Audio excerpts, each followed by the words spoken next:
Hi my dear student, last session में हम लोगों ने Newton first law, second law और थर्ड लॉ के बारे में पढ़ा। उससे रिलेटेड कुछ कंसेप्चुअल और फंडामेंटल और एडवांस लेवल के प्रॉब्लम के बारे में डिस्कस किया था। और इस सेशन में हम लोग फोर्स ऑफ फ्रिक्शंस के बारे में डिस्कस करेंगे कि फोर्स ऑफ फ्रिक्शंस क्या होता है और ये कैसे डेवलप करता है। इसके लिए हम लोग एक डायग्राम ड्रॉ कर रहे हैं बेटा। तो यहाँ पर अगर हम लोग दिखाएं कि हमारे पास एक रफ सरफेस है और रफ सरफेस पर अगर हम लोग एक ब्लॉक ए रख देते हैं और इसको हम लोग सम इनिशियली एक फोर्स F से पुश करते हैं, तो हम लोग क्या देखते हैं कि after some time the block will stop. After travelling the some distance the block will stop. तो हम लोग मानते हैं कि ब्लॉक यहाँ पर इस पोजीशन पर, अगर इस पोजीशन को P कहें और इस पोजीशन को अगर हम लोग Q कहें, तो इस पोजीशन पर कहें कि ब्लॉक A हमारा क्या हो जाता है, रेस्ट में आ जाता है और इसका मोशंस जो होता है ख़त्म हो जाता है। तो why this body will travelling the some distance and it speed will be zero. ये इसकी स्पीड क्यों जीरो हो जाती है और ये क्यों रेस्ट में आ जाता है? इसका मतलब क्या है कि some retarding force must be acting on this body. यहाँ पर FR कहें कि रिटार्डिंग फोर्स एक्ट हो रहा है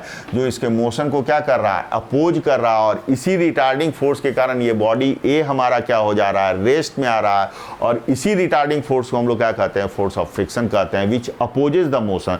तो अगर हम लोग फ्रिक्शनल फोर्स की बात करें तो फ्रिक्शनल फोर्स को हम लोग कह सकते हैं कि फ्रिक्शनल फोर्सेस उस तरह का फोर्सेस है which always opposes the motions of the body. वो मोशन के, बॉडी के मोशन को क्या करता है, अपोज करता है। या हम लोग कह सकते हैं कि frictional forces develop between the two body, when there is the relative motion or there is the tendency of relative motions। अगर हम लोग जब कह रहे हैं कि अगर मोशन है तो उसके अपोजिट डायरेक्शन में फ्रिक्शनल फोर्सेस एक्ट करेगा। अगर टेंडेंसी भी है बॉडी का मोशन तो उसके अपोजिट डायरेक्शन में हमारा फ्रिक्शनल फोर्सेस एक्ट करेगा। फॉर एग्जांपल अगर हम लोग यहाँ पर दिखाना चाहें बेटा, तो एग्जांपल के थ्रू अगर हम लोग एक इंक्लाइन प्लेन पर, अगर यहाँ पर एक इंक्लाइन प्लेन ले लेते हैं और इंक्लाइन प्लेन पर अगर हम लोग कहें कि इसकी इंक्लाइनेशन हम लोग काफ़ी कम रखते हैं और यहाँ पर एक ब्लॉक रख देते हैं। Actually this block is not moving in the downward direction. ये ब्लॉक क्या हो रहा है कि डाउनवर्ड डायरेक्शन, इसकी इंक्लाइनेशन इतना कम दे रहे हैं कि ये ब्लॉक तो डाउनवर्ड डायरेक्शन में नहीं मूव कर रहा है, लेकिन इसकी टेंडेंसी क्या है, it will move down along the incline. तो इसके down along the incline move करने के कारण क्या होगा कि इसके upward up the incline plane हम लोग को एक force of retarding force act होगा या आप एक फ्रिक्शनल फोर्स एक्ट होगा जो इसके मोशन को अपोज करेगा। जो ये हमारा ब्लॉक जो है, ये जो डाउनवर्ड डायरेक्शन में जाना चाह रहा है, इसके मोशन को क्या करेगा, अपोज करेगा इसके, और इसको इसी पोजीशन पर क्या रखेगा, स्टेबल रखेगा कि इस पोजीशन से ये डाउनवर्ड ना जा सके। तो इसके मोशन, इसकी टेंडेंसी मोशन क्या है, down along the incline plane, और ये फ्रिक्शनल फोर्स इसके मोशन को क्या कर रहा है, अपोज कर रहा है। तो हम लोग कह सकते हैं कि फ्रिक्शनल फोर्सेस क्या है कि फ्रिक्शनल फोर्सेस की जब भी दो बॉडी के बीच में रिलेटिव मोशंस होता है और उस रिलेटिव मोशंस को प्रिवेंट करने के लिए जो मोशंस डेवलप करता है, जो फोर्स डेवलप करता है, that is called the force of friction.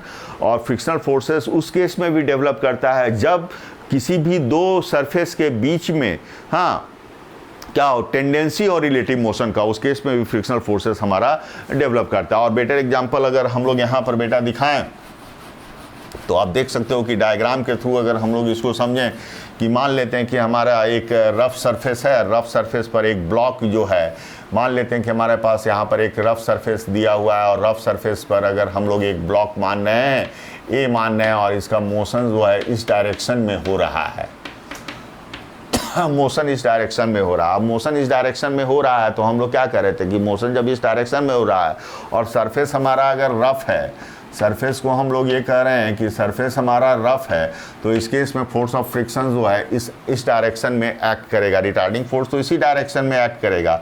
हम लोग यहाँ पर कह सकते हैं कि फोर्स ऑफ फ्रिक्शन यहाँ पर एक्ट करेगा जो इसके मोशन को क्या करेगा, रिलेटिव मोशन को अपोज करेगा। अब हम लोग रिलेटिव मोशंस की जब हम लोग बात कर रहे हैं तो इस ब्लॉक का सरफेस के बीच का, और इस रफ सरफेस के अपर पार्ट के बीच में जो रिलेटिव मोशन हो रहा है उसके मोशन को क्या कर रहा है, ये अपोज कर रहा है, ये फ्रिक्शनल फोर्सेस है ना।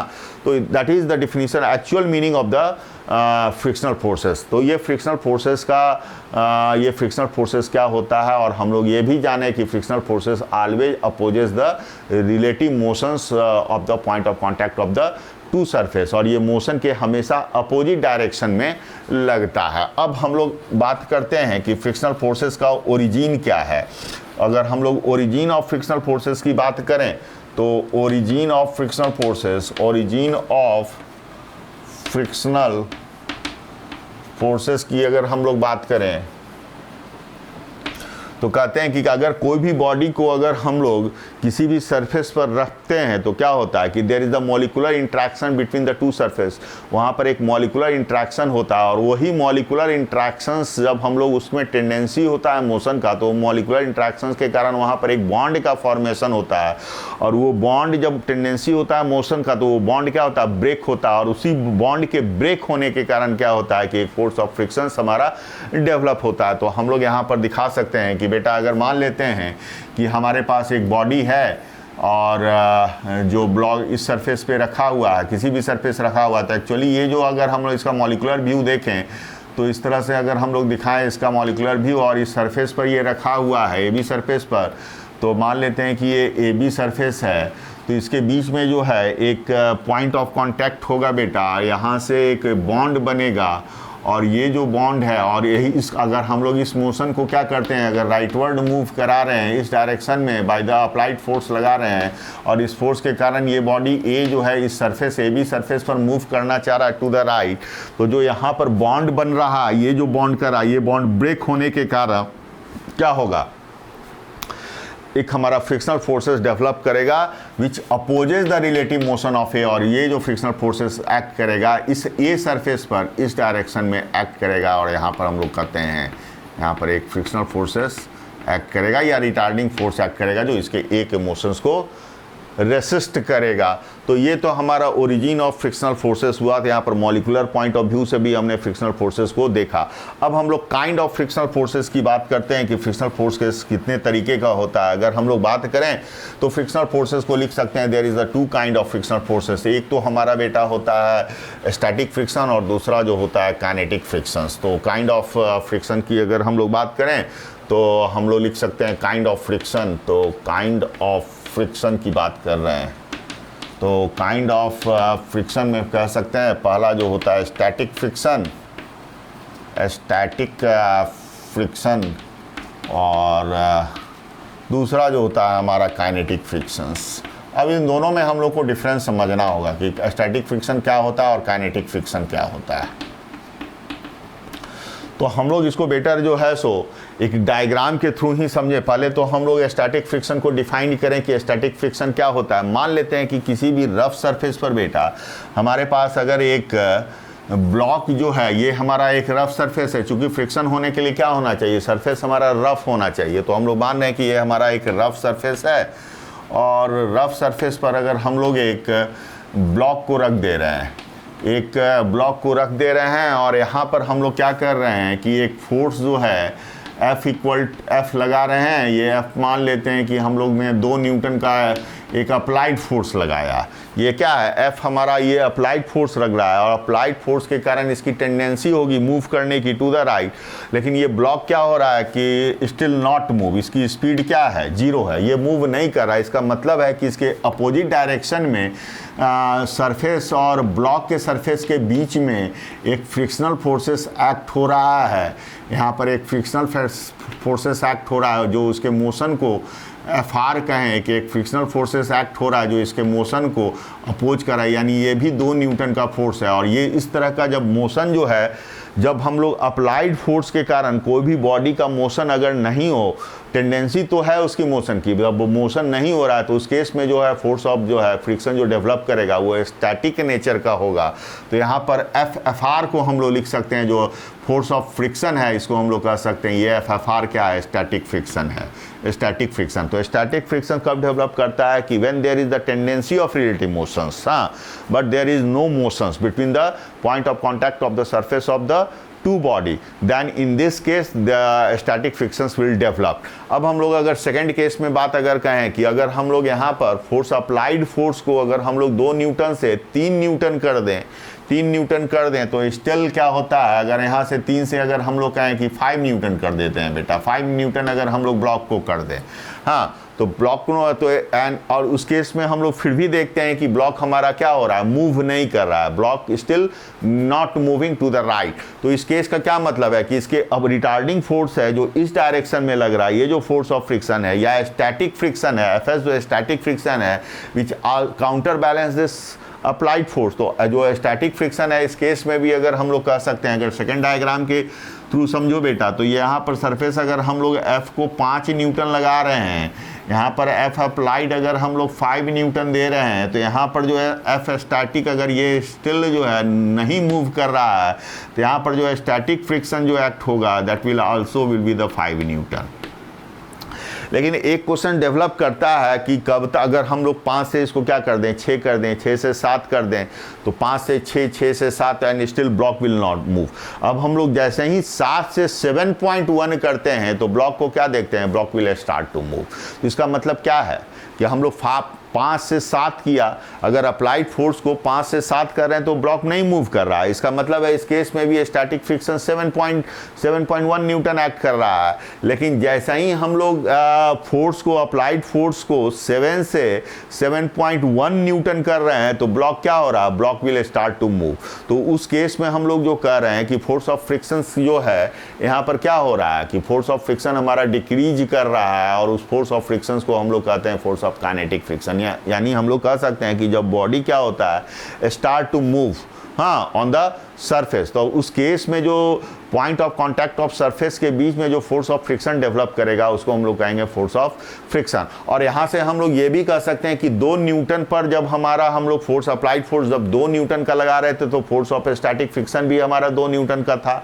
अगर हमने 3 न्यूटन का फोर्स लगाया था तो भी हमारा स्टैटिक फ्रिक्शन 3 न्यूटन का था, और उस केस में भी हमारा बॉडी क्या हो रहा था, मूव नहीं कर रहा था। 4 न्यूटन में ही लगाया तो हमारा बॉडी नहीं मूव कर रहा था, तो उस केस में भी हम लोग कह सकते हैं कि जो फोर्स ऑफ स्टैटिक फ्रिक्शन है वो भी हमारा 4 ही न्यूटन का है। और हम लोग कह सकते हैं 5 में भी लगाया तो नहीं मूव किया, 6 में भी लगाया तो नहीं मूव किया, 7 में भी लगाया तो नहीं मूव किया। इसका मतलब क्या कि स्टैटिक फ्रिक्शन जो है उस केस में भी हमारा जो है सो 7 न्यूटन का लग रहा है, which is equal to the applied force, और उस केस में हमारा बॉडी नहीं मूव कर रहा। लेकिन जैसे ही हम लोग फोर्स ऑफ फ्रिक्शन को अप्लाइड फोर्स को 7.1 न्यूटन लगाते हैं तो फोर्स ऑफ हमारा बॉडी जो है will start to move in the rightward direction. यानी एफ अप्लाइड को अगर हम लोग बेटा कहें, यहाँ जो एफ अप्लाइड है, अगर हम लोग यहाँ पर एफ अप्लाइड को अगर कहें, यहाँ पर अगर एक डायग्राम से समझें कि अगर यहाँ से एफ अप्लाइड अगर हम लोग लगा रहे हैं, एफ ए पी लिख रहे हैं, एफ ए पी यानी अप्लाइड फोर्स अगर हम लोग 7.1 लगा रहे हैं तो ये बॉडी जो है मूव करने लग रहा है विथ सम एक्सेलरेशन। और इस केस में हमारा जो फोर्स ऑफ फ्रिक्शन है, फोर्स ऑफ फ्रिक्शन यहाँ जो है, यहाँ पर फोर्स ऑफ फ्रिक्शन स्टैटिक से क्या हो जाता है, काइनेटिक फ्रिक्शन हो जाता है। तो हम लोग कह सकते हैं कि जो हम लोग फोर्स ऑफ स्टैटिक फ्रिक्शन का क्या कह रहे हैं कि स्टैटिक फ्रिक्शन क्या है, सेल्फ एडजस्टिंग फोर्स है। अगर हम लोग 2 न्यूटन लगा रहे थे तो भी हमारा स्टैटिक फ्रिक्शन क्या हो रहा था, काउंटर बैलेंस कर रहा था, यानी स्टैटिक फ्रिक्शन भी 2 न्यूटन था। अगर 5 न्यूटन लगा रहे हैं तो इस केस में भी हमारा जो है स्टैटिक फ्रिक्शन 5 न्यूटन है। अगर सरफेस सेम है तो यहाँ पर 2 न्यूटन पर भी बॉडी हमारा, यहाँ पर अगर हम लोग बेटा कहें कि 2 न्यूटन पर भी बॉडी हमारा नहीं मूव कर रहा था तो स्टैटिक फ्रिक्शन 2 न्यूटन का लग रहा था अपोजिट डायरेक्शन। 5 न्यूटन पर भी बॉडी हमारा नहीं मूव कर रहा था, इसका मतलब है स्टैटिक फ्रिक्शन भी 5 ही न्यूटन का था तो भी बॉडी नहीं मूव कर रहा था। इसका मतलब कह सकते हैं कि जो हमारा स्टैटिक फ्रिक्शन है वो self adjusting force of friction है, फोर्स है।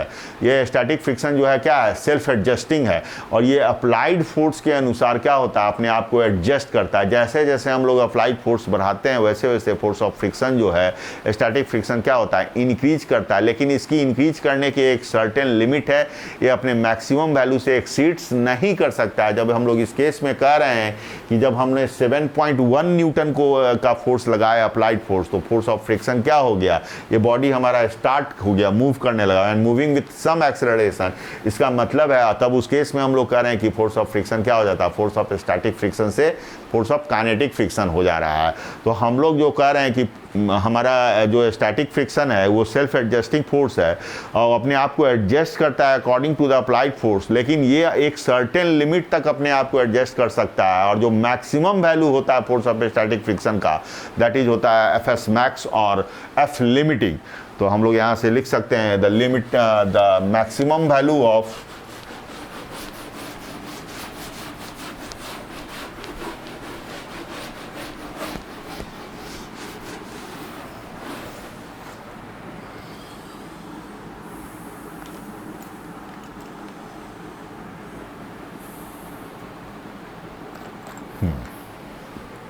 यहाँ से हम लोग कह सकते हैं बेटा static friction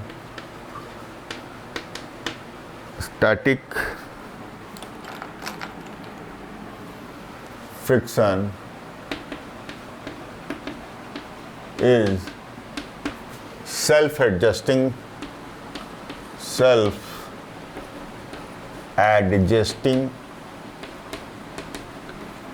self-adjusting force.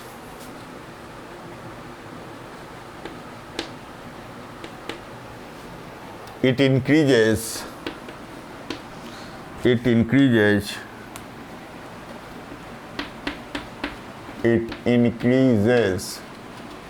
with applied force.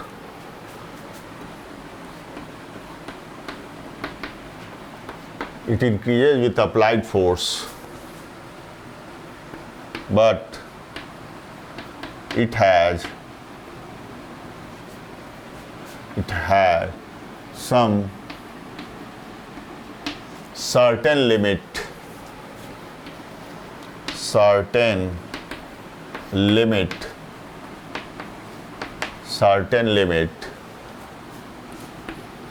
to exceeds, certain limits to increase.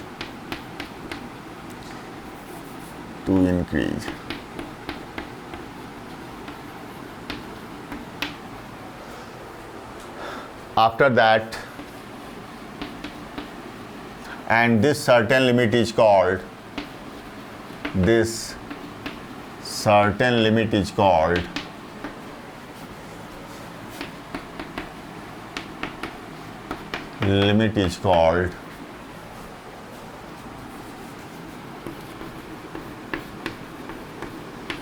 force of limiting friction.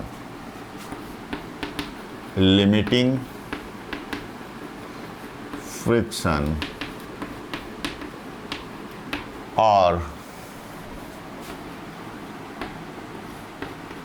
FS max.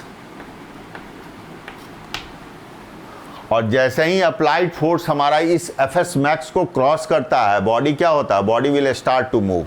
हाँ, इस FS मैक्स को जैसे ही बॉडी क्रॉस कर जाएगा, बॉडी हमारा क्या हो जाएगा, body will start to move. तो हम लोग लिख सकते हैं यहाँ से if F applied is greater than F limit या FS max, the body will start to move. The body will start to move.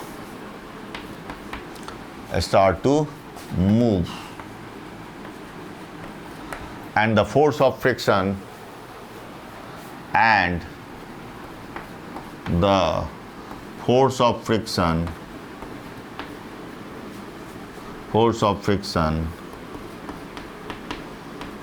converted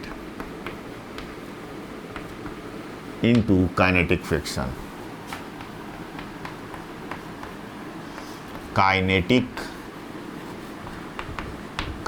friction, kinetic ऊपर लिख दे रहा हूं,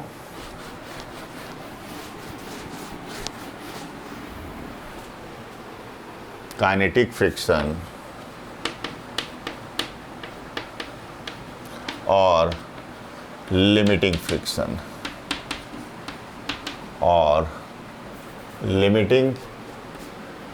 friction काइनेटिक फ्रिक्शन और डायनेमिक फ्रिक्शंस। यहाँ पर डायनेमिक फ्रिक्शन होगा बेटा, डायनेमिक फ्रिक्शन।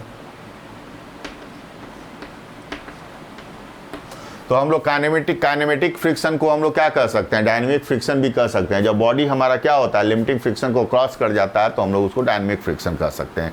अब हम लोग अगर फोर्स ऑफ स्टैटिक फ्रिक्शन या लिमिटिंग फ्रिक्शन की बात करें तो वो किस पर डिपेंड करता है, वो तो material of the contact surface पर डिपेंड करेगा और nature of the contact surface पर डिपेंड करेगा।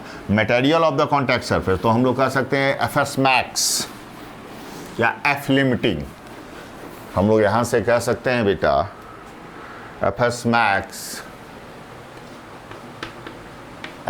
मैक्स और F limiting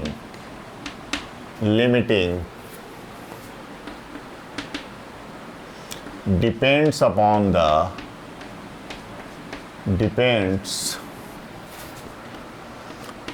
the material of the contact surface, material of the contact surface, material of the contact surface, contact surface or nature of the contact surface, or nature of the contact surface, nature of the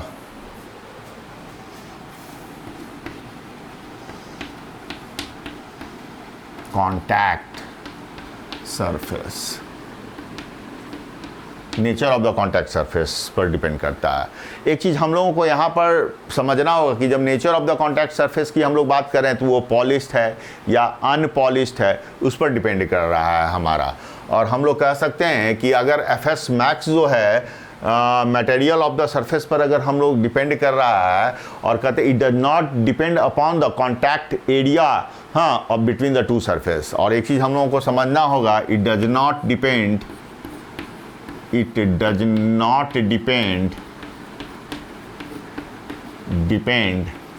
upon the contact area of the surface, contact area of the surface।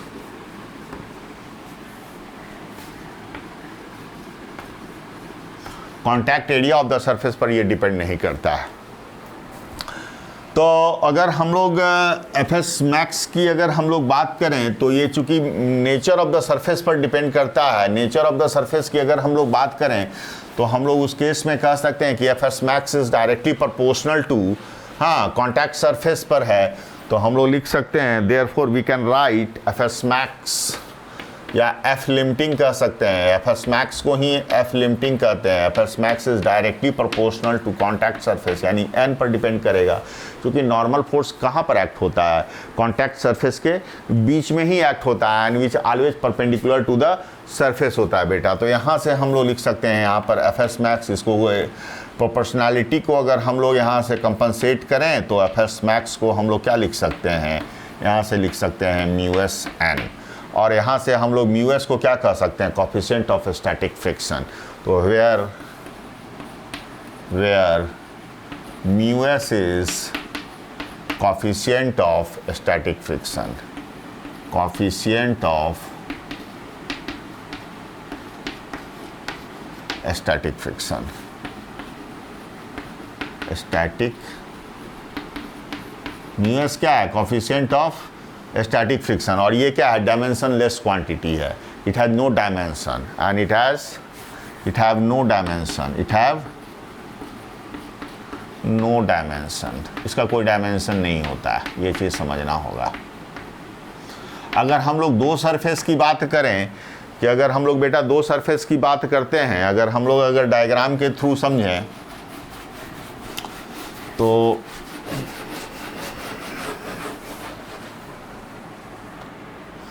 अगर हम लोग यहाँ पर दिखाएं कि एक surface A B है और यहाँ पर बी है और यहाँ पर एक ब्लॉक ए रखा हुआ है और ये सरफेस हमारा रफ है और इस केस में अगर हम लोग कहें कि यहाँ पर जो कॉफिशिएंट ऑफ फ्रिक्शन लग रहा है, इसकी टेंडेंसी मोशन का इस डायरेक्शन में है, मोशन इस डायरेक्शन में है, टेंडेंसी इस डायरेक्शन में मोशन की है, ये टेंडेंसी ऑफ मोशन कह सकते हैं, tendency of motion, tendency of motion हम लोग कह सकते हैं। तो यहाँ पर अगर हम लोग म्यू एस की बात करें तो म्यू एस ए बी अगर हम लोग बात लिखना चाहते हैं और इसी ब्लॉक को अगर हम लोग दूसरे सरफेस पर रख दें, इसी ब्लॉक को दूसरे सरफेस अगर हम लोग एक ब्लॉक AC पर रख दें, AC सरफेस पर रख देते हैं बेटा, यहाँ A है और यहाँ पर C है, और हम लोग ब्लॉक को यहाँ पर इस तरह से दिखा देते हैं, ये A ब्लॉक है और इसका टेंडेंसी इस डायरेक्शन में है, इस डायरेक्शन में मूव करने का है, और यहाँ पर जो है म्यू एस इक्वल टू अगर हम लोग कहें AC, ये mu S coefficient of static friction AC surface के लिए, that is the different from AB। तो हम लोग कह सकते हैं यहाँ से कि म्यू एस जो है AB is not equal to mu S AC। तो point of contact of the surface पर ये जो है म्यू एस हमारा डिपेंड करता है। एक चीज़ तो ये समझना होगा, तो ये चीज़ हम लोगों ने समझा। और दूसरी बात हमने कहा कि जब भी बॉडी जो है सो अगर F applied, if F applied हमने लिखा था, इफ F अप्लाइड जो है, अप्लाइड फोर्सेस जो है ग्रेटर देन हो जाता है FS मैक्स से या F लिमिटिंग से, F लिमिटिंग और FS मैक्स से, तो हम लोग क्या कहे थे बेटा कि मोशन स्टार्ट हो जाता है, motion will start, motion will start with some acceleration,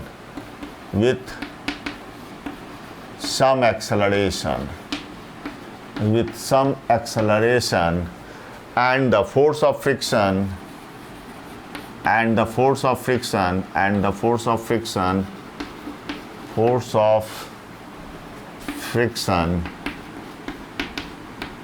in this case will decrease. In this case will decrease.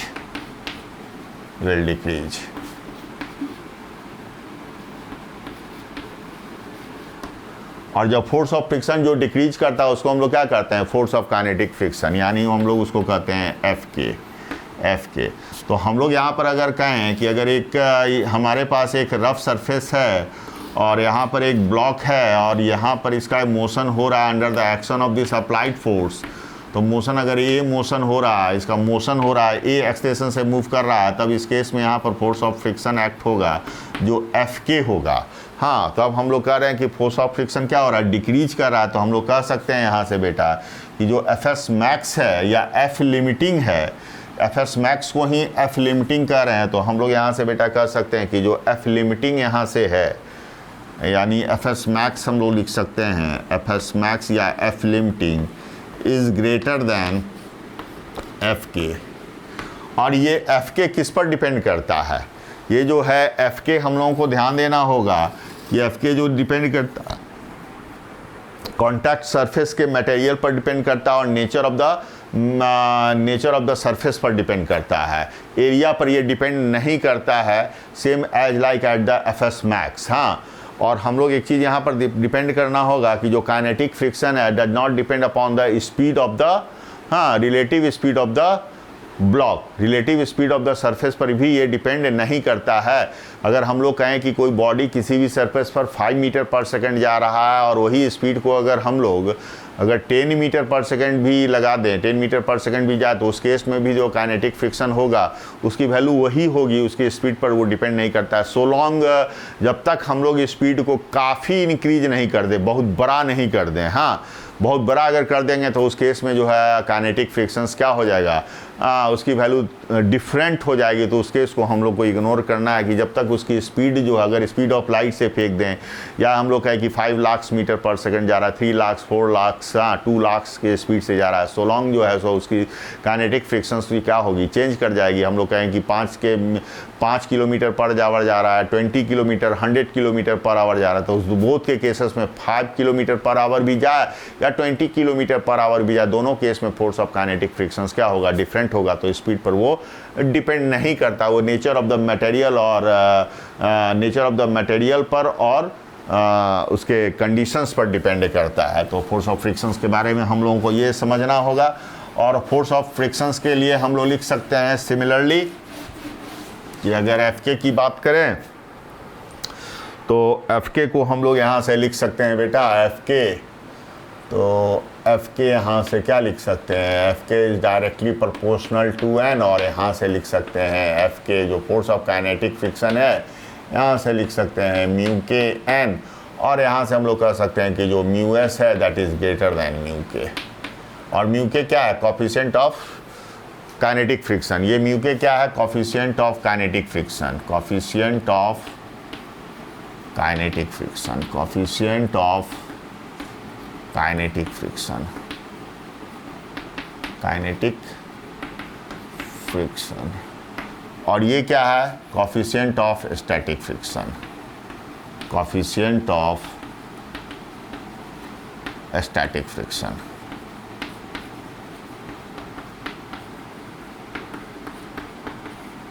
चलो अब हम लोग कुछ न्यूमेरिकल से आते हैं जिससे कॉन्सेप्ट्स आपके और क्रिस्टल क्लियर हो जाएंगे बेटा। तो चलो एक पहला सा सिंपल सा एक एग्जांपल हम लोग ले रहे हैं। पहला सिंपल सा एक प्रॉब्लम, अगर हम लोग मान लेते हैं कि हमारे पास कोई एक रफ सरफेस गिवन है। क्वेश्चन नंबर 1 की अगर हम लोग बात करें तो अगर हमारे पास एक ये रफ सरफेस गिवन है और इस पर जो है सो 2 kg का एक ब्लॉक रखा हुआ है, और इस पर जो है सो हम लोग फोर्स जो है F 2.5 न्यूटन का फोर्स लगा रहे हैं, 2.5 न्यूटन का फोर्स लगा रहे हैं। और यहाँ पर कह रहे हैं जो कोफिशिएंट ऑफ स्टैटिक फ्रिक्शन है, यानी म्यू कहें बेटा, या कोफिशिएंट ऑफ स्टैटिक फ्रिक्शन या म्यू कहें, तो म्यू की वैल्यू या म्यू एस की वैल्यू अगर हमारा 0.4 दिया हुआ है, तो हम लोग को निकालना है कि इसका कि whether the body will move और नॉट। अगर ये मूव कर रहा है तो उसकी एक्सेलरेशन क्या है, अगर वो नहीं मूव कर रहा है तो उसका स्टैटिक फ्रिक्शन क्या है। तो हम लोग सबसे पहले तो निकालेंगे कि ये बॉडी मूव कर रहा है क्या नहीं मूव कर रहा है। तो बॉडी को मूव करने के लिए हम लोग को क्या करना होगा, ये तो अप्लाइड फोर्स है, this is our applied force. तो F अप्लाइड है, तो हम लोग यहाँ से क्या देखेंगे कि 2.5 न्यूटन अगर हम लोग यहाँ से कहें, या 5 न्यूटन यहाँ लगा दें कि चलो बेटा यहाँ पर 5 न्यूटन का लगा देते हैं, 5 न्यूटन का फोर्स लगा देते हैं, और यहाँ से हम लोग कहें कि ये 2 kg का ब्लॉक है। अब 2 kg का ब्लॉक है तो यहाँ पर एक सरफेस के कारण एक क्या लगेगा, परपेंडिकुलर फोर्स लगेगा, जो हमेशा क्या होगा, अपवर्ड डायरेक्शन में होगा। एक नॉर्मल का फोर्स लगेगा, नॉर्मल लगेगा, और इसका एक वेट लगेगा दैट इज़ 2g। और इधर जो है इसके मोशन जो हम लोग कहें कि एक फ्रिक्शन F लिमिटिंग की अगर हम लोग बात करें तो F लिमिटिंग या Fs मैक्स लगेगा। अगर हम लोग F लिमिटिंग की बात करें तो F लिमिटिंग हम लोग निकाल सकते हैं बेटा कितना, म्यू एस इंटू एन, और म्यू एस का वैल्यू हमारा 0.4 दिया हुआ है, 0.4 करते हैं, और एन की वैल्यू हम लोग कितना डालते हैं, 2 इंटू जी डाल देते हैं, 2 इंटू जी यानी 0.4 और 2g यानी 2g का मतलब हो गया 20, और 20 इंटू जी कितना हो जाएगा। अगर इसका हम लोग 5 न्यूटन की जगह पर बेटा इसको थोड़ा सा मॉडिफाई कर रहे हैं, इसका हम लोग 10 न्यूटन का यहाँ पर फोर्स डाल रहे हैं, 10 न्यूटन का फोर्स अप्लाइड फोर्स यहाँ पर 10 न्यूटन का डाल दे रहे हैं। तो यहाँ पर देखो कि 20 का अगर फोर्स से अगर मल्टीप्लाइड करोगे तो ये 80 न्यूटन हो जा रहा है, 80 न्यूटन, और यहाँ पर डेसिमल है तो कितना हो जाएगा 8.0 यानी 8 न्यूटन का फोर्स लग रहा है। यानी लिमिटिंग फोर्स हमारा कितना लग रहा है, 8 न्यूटन का लग रहा है। यानी Fs मैक्स जो है यही तो Fs मैक्स है। और इस केस में हम लोग देख रहे हैं कि F जो है F इज़ ग्रेटर देन क्या है, F इज़ ग्रेटर देन, हाँ F यहाँ पर 10 न्यूटन को ना लेके हम लोग थोड़ा सा और मॉडिफाई करते हैं बेटा, तो और अच्छे से ये प्रॉब्लम, उसके बाद हम इस केस को लेंगे।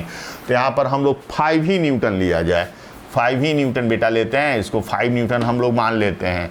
तो इस केस में अगर F लिमिटिंग की बात किया जाए तो F लिमिटिंग हमारा कितना आ जाएगा, देख सकते हो F लिमिटिंग हमारा म्यू एस और इंटू एन, और म्यू एस का वैल्यू 0.4 है और एन की वैल्यू जो आ जाती है एन इक्वल टू क्या हो जाएगा 2g, क्योंकि वर्टिकल डायरेक्शन में तो कोई मोशन है नहीं, वर्टिकल डायरेक्शन में मोशन है नहीं, तो एन इक्वल टू क्या हो जाएगा 2g, और g की वैल्यू हम लोग 10 ले लेते हैं तो 20, और ये कितना हो जाएगा 8 न्यूटन हो जाएगा बेटा। तो हम लोग यहाँ से देख सकते हैं कि जो एफ लिमिटिंग है ये अप्लाइड फोर्स से क्या है ग्रेटर है, तो हम लोग यहाँ से देख सकते हैं कि F limiting is greater than F applied, यानी एफ से बड़ा है। तो इस केस में हम लोग क्या कर सकते हैं कि मोशन है, यही तो है एफ एस मैक्स, ये एफ लिमिटिंग ही तो एफ एस मैक्स है। एफ एस मैक्स जो है दैट इज ग्रेटर देन क्या एफ, विच मीन्स क्या there is no relative motion between the surface and the block, दोनों सरफेस ऑफ द ब्लॉक और सरफेस के बीच में कोई रिलेटिव मोशन नहीं होगा, तो हम लोग क्या कहेंगे कि there is no motions of the block, हम लोग कह सकते हैं then the block will there is no motion, तो हम लोग कह सकते हैं देयर इज नो मोशन, कोई मोशन नहीं है बेटा, देयर इज नो मोशन हम लोग यहाँ से कह सकते हैं। और हम लोग कह सकते हैं तब जब कोई मोशन ही नहीं है तो अगर इसके एक्सेलरेशन के बारे में कहा जाए तो इसके एक्सेलरेशन क्या हो जाएगा, एक्सेलरेशन 0 हो जाएगा, तो हम लोग कह सकते हैं कि इसकी जो एक्सेलरेशन हो जाएगा 0 हो जाएगा। अगर स्टैटिक फ्रिक्शन की बात किया जाए तो हम लोग क्या कर सकते हैं कि F limiting F minus F S, F minus क्या कर सकते हैं एफ एस, तो हम लोग यहाँ पर लिख सकते हैं F minus F S that is equal to 0, और f की वैल्यू जो हो जाती है इक्वल टू एफ एस, और इस केस में हम लोग देख सकते हो कि एफ एस जो हो जाएगा f के बराबर हो जाएगा, यानी 5 न्यूटन के बराबर हो जाएगा, तो एक्सेलरेशन 0 हो जाएगा और जो स्टैटिक फ्रिक्शन हो जाएगा वो हमारा 5 न्यूटन का लग जाएगा। चलो बेटा नेक्स्ट प्रॉब्लम पर अगर हम लोग आते हैं, अब ये तो भारी फंडा बहुत पहला सा छोटा सा प्रॉब्लम था, आसान जो कॉन्सेप्ट्स आपके क्लियर हो पाए। चलो दूसरा प्रॉब्लम लेते हैं, वो भी एक आसान सा ही प्रॉब्लम होगा, क्वेश्चन नंबर 2 बेटा। तो क्वेश्चन नंबर 2 की अगर हम लोग बात करें कि हमारे पास अगर एक स्मूथ सरफेस है और स्मूथ सरफेस पर अगर हम लोग कहें कि एक स्लैब रखा हुआ है 40 kg का, ये 40 kg का एक स्लैब रखा हुआ है, और 40 kg के स्लैब पर अगर हम लोग कहें यहाँ पर 10 kg का एक स्लैब रख देते हैं, 10 kg का एक स्लैब हम लोग यहाँ पर रख दे रहे हैं, और यहाँ पर कह रहे हैं कि जो स्टैटिक फ्रिक्शन है म्यू एस जो है बेटा ये हमारा 0.4 है, ये जो म्यू एस है दैट इज़ 0.6 कहते हैं, 0.6 कह रहे हैं, और म्यू के जो कह रहे हैं ये कह रहे हैं 0.4, यानी static friction coefficient of static friction 0. और म्यू के 0.4 है, और हम लोग कह रहे हैं कि यहाँ पर जो अप्लाइड फोर्स है इस डायरेक्शन में हम लोग अप्लाइड फोर्स F लगा रहे हैं, और F की वैल्यू कह रहे हैं फर्स्ट केस में कह रहे हैं कि इफ़ F बराबर 40 न्यूटन कह रहे हैं, और दूसरे केस में कह रहे हैं if F equal to F equal to बेटा कह रहे हैं 100 न्यूटन, तो उस केस में हम लोगों को क्या करना है कि स्लैब का और ब्लॉक का एक्सेलरेशन को फाइंड करना और फोर्स ऑफ फ्रिक्शंस को भी निकालना है। तो हम लोग निकालना है फाइंड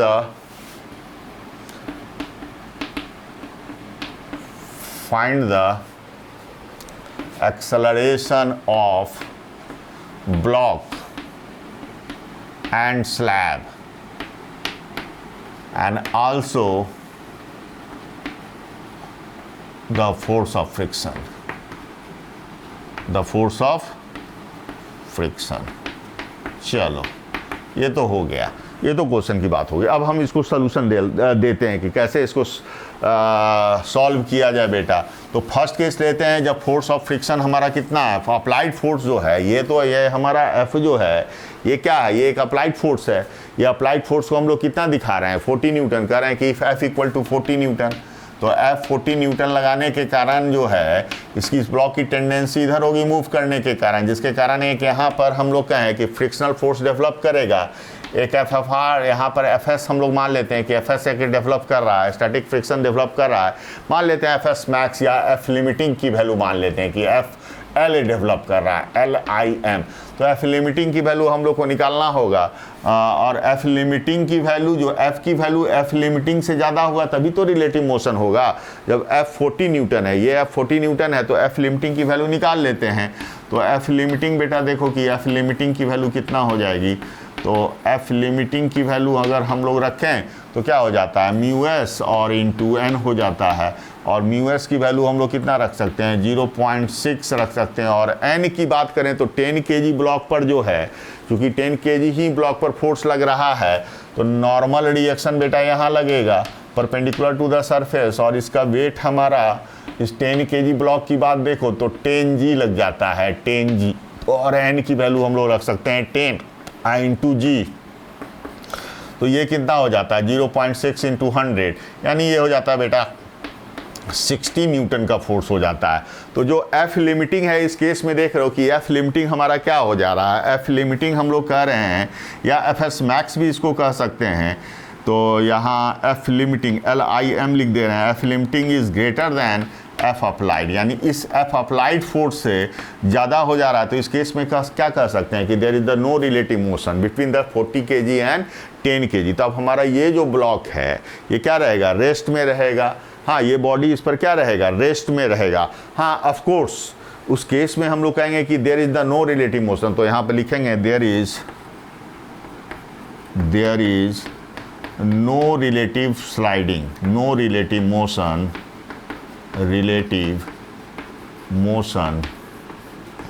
between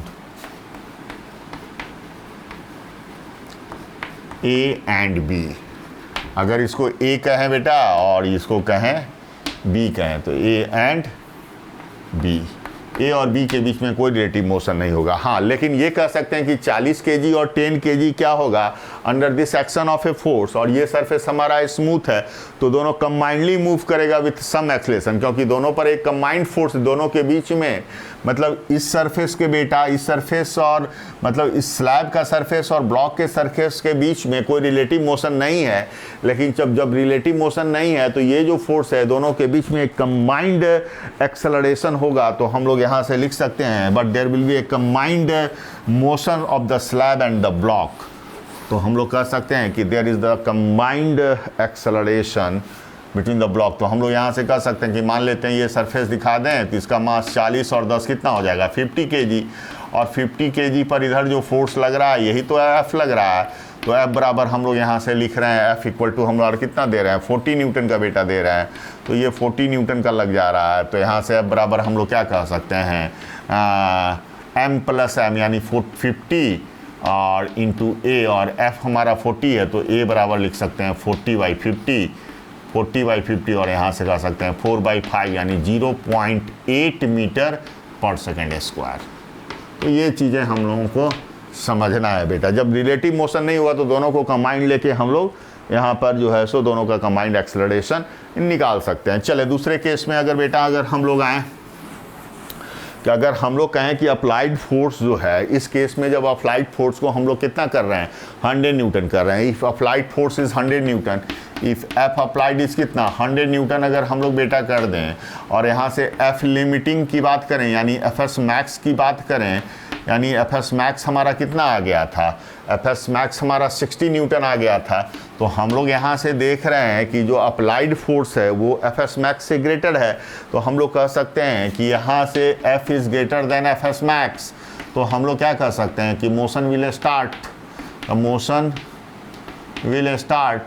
और जब मोशन स्टार्ट हो जाएगा तो मोशन दोनों के बीच में यानी रिलेटिव मोशन हो जाएगा, स्लैब और ब्लॉक के बीच में रिलेटिव मोशन हो जाएगा। तो उस केस में क्या हो जाएगा, जो फोर्स ऑफ फ्रिक्शन है वहाँ पर it will be converted into the kinetic, the force of friction will be converted into kinetic. तो हम लोग लिख सकते हैं the force of friction will be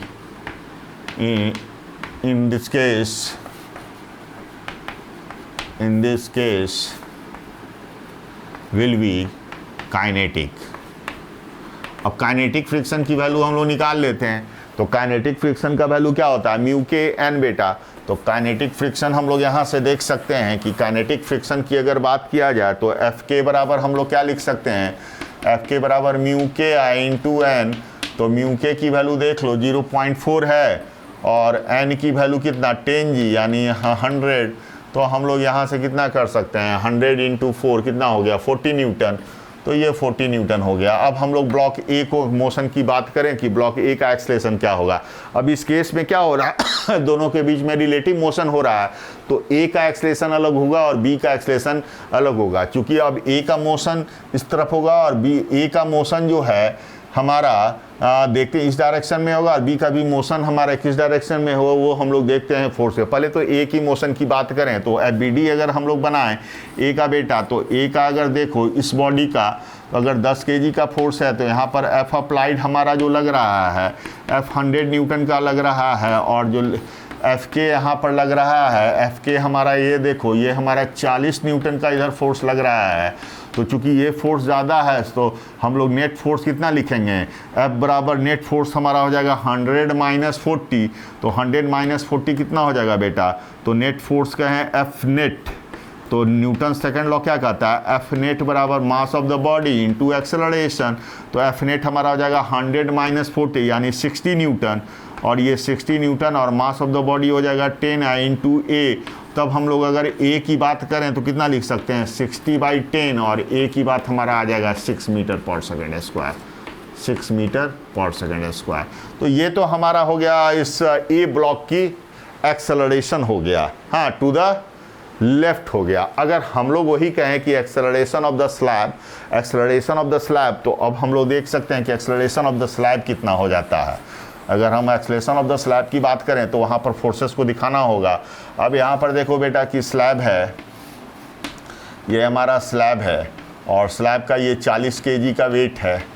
अब हम लोग कहें ये तो सरफेस हमारा स्मूथ था, ये सरफेस हमारा स्मूथ है, तो यहाँ पर तो कोई फ्रिक्शन है नहीं, उस केस में फ्रिक्शन है नहीं। और क्योंकि इस सरफेस पर दोनों के बीच में एफ लिमिटिंग इधर लग रहा है इस केस में, तो न्यूटन थर्ड लॉ से क्या होता है, इस सरफेस के बीच में यहाँ पर एफ लिमिटिंग लग रहा है तो इधर लग जाएगा, यहाँ पर एफ के लग जाएगा।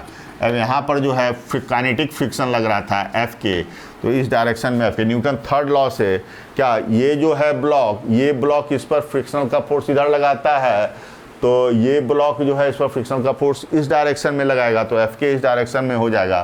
तो एफ के बराबर हम लोग क्या लिख सकते हैं बेटा, मास ऑफ द स्लैब। तो मास ऑफ द स्लैब कितना है 40 इंटू ए, और एफ के की वैल्यू कितना आ जाती है, एफ के का वैल्यू हमारे पास कितना आया था 40 ही आया था, तो एफ के की वैल्यू 40 डाल देते हैं, 40 इंटू ए, और यहाँ से 40 कट गया तो विच मीन्स क्या आ गया, ए बराबर 1 मीटर पर सेकेंड स्क्वायर। तो ये चीज़ें हम लोगों को अच्छे से बेटा समझना है, सारे के सारे कॉन्सेप्ट्स अगर आपको अच्छे ढंग से समझ में आते हैं then ultimately you will solve the, बहुत अच्छे अच्छे फिर प्रॉब्लम्स आएंगे उसको हम लोग सॉल्व करेंगे। बट बेसिक्स यहीं पर है, बेसिक्स अगर आपको क्लियर हो जाते हैं then ultimately you will be solve the any kinds of problem. तो बेसिक्स को बेटा अच्छे ढंग से समझना। चलो एक प्रॉब्लम और देते हैं, लास्ट प्रॉब्लम है ना, उसके बाद जो है सो हम लोग क्लास को लेक्चर्स को ख़त्म कर देंगे और फिर नेक्स्ट सेशन में हम लोग कुछ और एडवांस लेवल के प्रॉब्लम्स को लेके आएंगे। लेकिन ये जो लेक्चर्स है वो बहुत ही इंपॉर्टेंट है, तो सारे के सारे कॉन्सेप्ट्स जो है यहीं से आएंगे बेटा, तो इस कॉन्सेप्ट्स को आपको समझना है प्रॉपर्ली।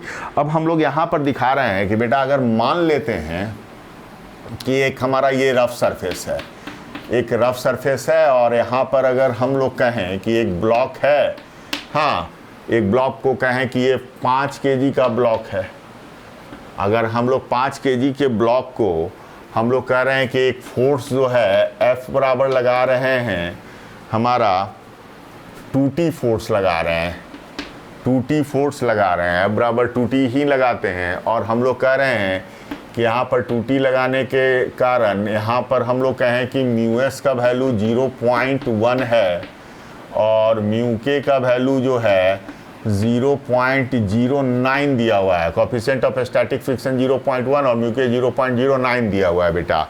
और हम लोग कह रहे हैं कि एट t = 1 सेकेंड पर हम लोग को इसका एक्सेलरेशन निकालना है और फोर्स ऑफ फ्रिक्शन निकालना है, acceleration of force of friction लगाना है।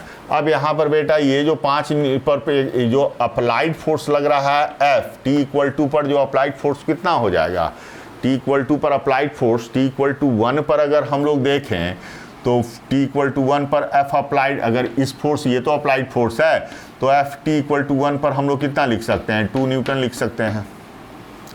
अगर हम लोग यहाँ पर काइनेटिक यहाँ पर लिमिटिंग फ्रिक्शन, अब चूंकि मोशन इसका इस डायरेक्शन में टेंडेंसी है, तो यहाँ से अगर हम लोग एफएस मैक्स निकालना चाहें या लिमिटिंग फ्रिक्शन निकालना चाहें तो ये एफएस मैक्स हम लोग निकाल सकते हैं बेटा, या इसको लिमिटिंग फ्रिक्शन भी कहते हैं। तो एफएस मैक्स हमारा होता है म्यू एस इंटू एन। अब म्यू एस और एन का वैल्यू हम लोग क्या लिख सकते हैं, चूँकि नॉर्मल बेटा ये हो जाता है और एन हमारा यहाँ से 5g, तो n चूँकि इस डायरेक्शन में मोशन नहीं है तो n इक्वल टू क्या लिख सकते हो, n इक्वल टू लिख सकते हो 5g।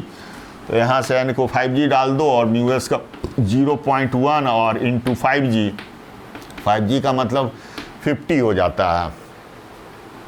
5g का मतलब कितना हो जाता है बेटा 50, और 50 का मतलब कितना हो गया, ये 50 और ये 10 हो गया है ना, 0.1 और ये हमारा 10 हो जाता। तो इसको हम लोग यहाँ से 40 तो नहीं ले सकते हैं, कुछ थोड़ा सा और एडवांस इसका लिया जाए। 40 अगर नहीं लें तो यहाँ से हम लोग 5t ले लेते हैं, चलो 5t ले लेते हैं। हाँ, ये जो अप्लाइड फोर्स है ये बेटा 5t ले रहे हैं। अप्लाइड फोर्स जो है क्वेश्चन में थोड़ा सा चेंज कर रहे हैं बेटा कॉन्सेप्ट को क्लियर होने के लिए।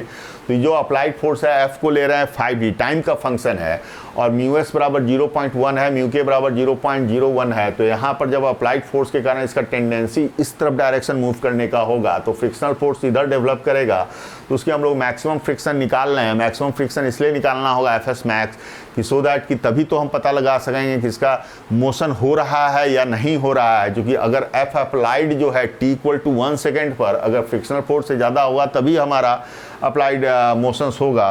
तो एफ एस मैक्स अगर हम लोग इस केस में निकालें तो यहाँ से 5 न्यूटन हम लोग कह सकते हैं, 5 क्या कहो हम लोग कहें यहाँ पर 60 कर देते हैं बेटा, 60 कर देते हैं। चलो 5t की जगह पर 60 कर देते हैं तो 0.1 इंटू 5g आ जाता है।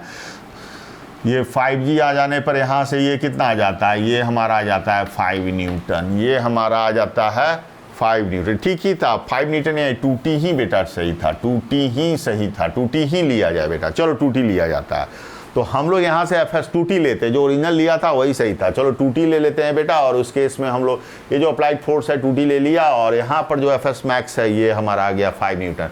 अब हम लोग जो है देख रहे हैं बराबर कितना आ गया, अप्लाइड फोर्स है, ये हमारा क्या है बेटा, ये अप्लाइड फोर्स है, ये अप्लाइड फोर्स है। जब एफ जो है टाइम का फंक्शन है तो एट t इक्वल टू 1 पर हम लोग देख रहे हैं जो अप्लाइड फोर्सेस है वो कितना है, वो अप्लाइड फोर्सेस हमारा 2 न्यूटन है, जबकि एफ एस मैक्स हमारा 5 न्यूटन है। तो हम लोग यहाँ से क्या देख रहे हैं कि F S max is greater then applied force, यानी एफ एस मैक्स जो है वो क्या है, is greater than F applied. जब इस केस में है तो क्या होगा कि दोनों के बीच में कोई मोशंस नहीं होगा, मोशंस नहीं होगा, और इसको इस केस में कहेंगे कि नो मोशन। तो हम लोग कहेंगे नो मोशन, इस केस में हम लोग क्या कहेंगे, नो मोशन। अगर हम लोग इस केस में अगर हम लोग कहें कि स्टैटिक फ्रिक्शन का वैल्यू क्या होगा तो हम लोग को सिंपली लिखना होगा एफ माइनस एफ एस। तो स्टैटिक फ्रिक्शन की अगर वैल्यू निकालना है तो हम लोग यहाँ से ब्लॉक को दिखा सकते हैं बेटा। तो एफ बराबर यहाँ कितना लग रहा है, t इक्वल टू 1 सेकेंड पर, तो एफ बराबर यहाँ से 2 न्यूटन और यहाँ से एफ एस लग रहा है, तो यहाँ से लिख सकेंगे एफ माइनस एफ एस, और कोई मोशन नहीं है तो 0, तो यहाँ से एफ बराबर एफ एस कर सकते हैं। और यहाँ से देख सकते हो एफ का वैल्यू हम लोग डाल सकते हैं 2 न्यूटन, तो एफ एस हमारा जो आ जाएगा स्टैटिक फ्रिक्शन भी 2 न्यूटन है। ये तो सेल्फ एडजस्टिंग फोर्स है, तो यहाँ से हम लोग क्लियर हो गया।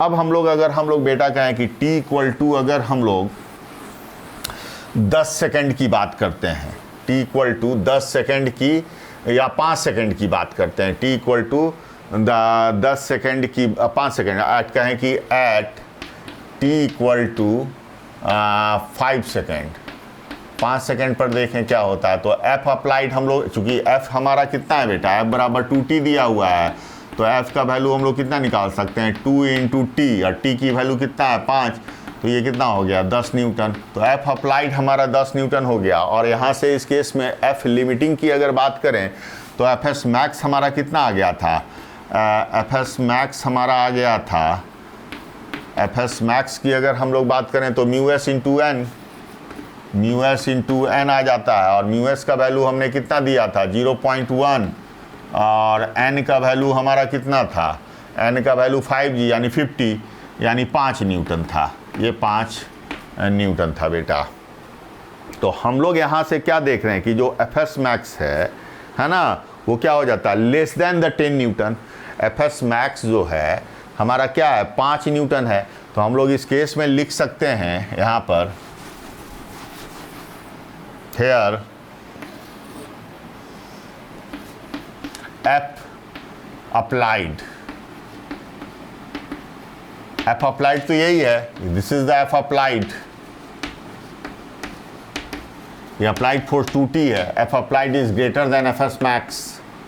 और जब बड़ा हो जाता है बेटा, ये एफ अप्लाइड की वैल्यू हमारा कितना आया है, 10 न्यूटन आया है, और ये एफ एस मैक्स की वैल्यू जो आई है वो 5 न्यूटन का बड़ा है। तो हम लोग कह सकते हैं कि मोशन क्या हो जाएगा, motion will start, the motion will start. हम लोग कह सकते हैं the motion will start, the motion will start.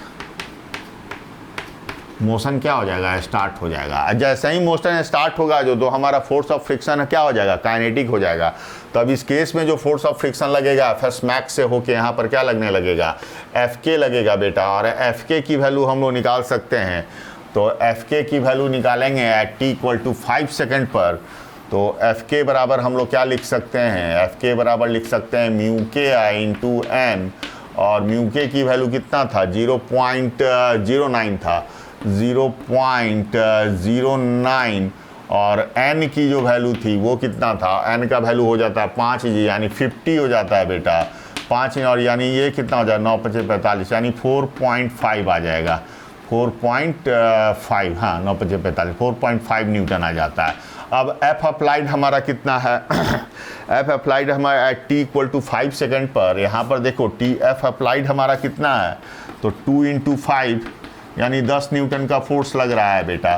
तो नेट फोर्स की अगर हम लोग बात करें तो यहाँ पर बॉडी को अगर दिखाएं फ्री बॉडी डायग्राम में, तो यहाँ पर देख सकते हो कि इस केस में जो हमारा बॉडी था, ये बॉडी यहाँ पर 5 kg का जो बॉडी था, यहाँ पर एफ अप्लाइड कितना लग रहा है, 10 न्यूटन का फोर्स इधर लग रहा है बेटा। और इधर कितना लग रहा है, इधर जो लग रहा है एफ के बराबर 4.5 न्यूटन।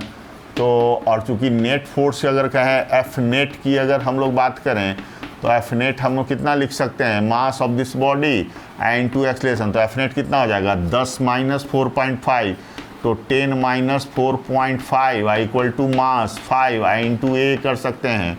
10 और 4.5 कितना हो जाएगा, ये बेटा हो जाएगा 5.5 equal to 5 into a acceleration. और यहाँ से अगर हम लोग बेटा ए की बात करें तो ए बराबर हो जाएगा 5.5 डिवाइडेड 5 हो जाएगा, डेसिमल हटा दो तो ये 10 आ जाएगा, ये 11 आ जाएगा। तो ए की वैल्यू आ जाएगी 1.1 मीटर पर सेकेंड स्क्वायर। ए की वैल्यू कितना आ जाएगी, 1.1 मीटर पर सेकेंड। तो ये सारे के सारे कॉन्सेप्ट्स जो है आपको क्रिस्टल क्लियर होने चाहिए बेटा। तो बार बार इस वीडियो को देखें और बार बार इस सारे कॉन्सेप्ट को समझें, चूँकि इसके बाद हम लोग 2 बॉडी ब्लॉक सिस्टम पर एक बॉडी के ऊपर दूसरे बॉडी को रखेंगे और दोनों को मोशन लगाएंगे, इस सरफेस को भी स्मूथ कराएंगे, यहाँ पर भी ब्लॉक को रखेंगे। तो यहीं से एक जो है फंडामेंटल आपकी बेस तैयार होती है और उसी कॉन्सेप्ट्स को लेकर हम लोग जो होता है, प्रॉब्लम टफ कभी नहीं होता। मैंने कभी नहीं कहा कि कोई प्रॉब्लम टफ होता है। बेसिक अंडरस्टैंडिंग अगर आपकी क्लियर है देन अल्टीमेटली आप इस पोजीशन में होंगे कि किसी भी टाइप्स के प्रॉब्लम्स को आप इजीली सॉर्ट आउट कर सकते हैं, सॉल्व कर सकते हैं with in certain period of time, certain limit of time में। तो ये चीज़ ये तो प्रैक्टिस की बात है। तो जितने आप प्रैक्टिस करेंगे उतना ही परफेक्शन आपको बेटा आएगा। तो एक चीज़ और मैं आप लोगों का मैं रेगुलर इंटरवल पर अगेन आपसे कह रहा हूँ कि मैं रेगुलर इंटरवल पर वीडियो अपलोड करता हूँ, नए कंसेप्ट्स देता रहता हूँ। तो इसके लिए ज़रूरी है कि आपको मेरे न्यू नोटिफिकेशन मिले, जैसे ही मैं वीडियो में अपलोड करूं आपको नोटिफिकेशन उसके मिल जाए। इसके लिए ज़रूरी है कि आप मेरे चैनल पर जाके उसको सब्सक्राइब करेंगे, तभी वहां पर आपको नोटिफिकेशन वहां पर मिल पाएंगे बेटा। तो ये बहुत ही कंपलसरी है आपके लिए कि आप मेरे चैनल पर जाएं, वहां पर सब्सक्राइब करें। मेरे जो पुराने व्यूअर्स हैं वो लोग के लिए तो ठीक है, बट मेरे जो नए व्यूअर्स हैं तो वहाँ पर उनको चैनल को सब्सक्राइब करना बहुत ज़रूरी है। जैसे ही आप चैनल को सब्सक्राइब करेंगे नोटिफिकेशंस आपको तुरंत मिलने जा रहा है, क्योंकि उसके बाद हम लोग जो है सो नीट के क्वेश्चंस पेपर को डिस्कस करने जा रहे हैं। IIT JEE एडवांस के क्वेश्चन, मेंस के क्वेश्चंस जो है जनवरी से पहले हम लोग यहाँ पर डिस्कस करेंगे। तो नोटिफिकेशंस आपको मिलते रहेंगे, तभी आप अपने प्रिपरेशन को और इन्हांस और बूस्टअप कर पाएंगे और अपने रिजल्ट्स को और अच्छा कर पाएंगे इन अपकमिंग एग्जामिनेशन। तो विश यू आपने क्लास को एंजॉय किया होगा। तो नेक्स्ट सेशन में हम लोग नए फ्लेवर के साथ नए कॉन्सेप्ट्स और इसी कॉन्सेप्ट्स के साथ कुछ और एडवांस लेवल के प्रॉब्लम को लेके आपके सामने आते हैं विथ नए फ्लेवर के साथ। तो wish you all the best, thank you.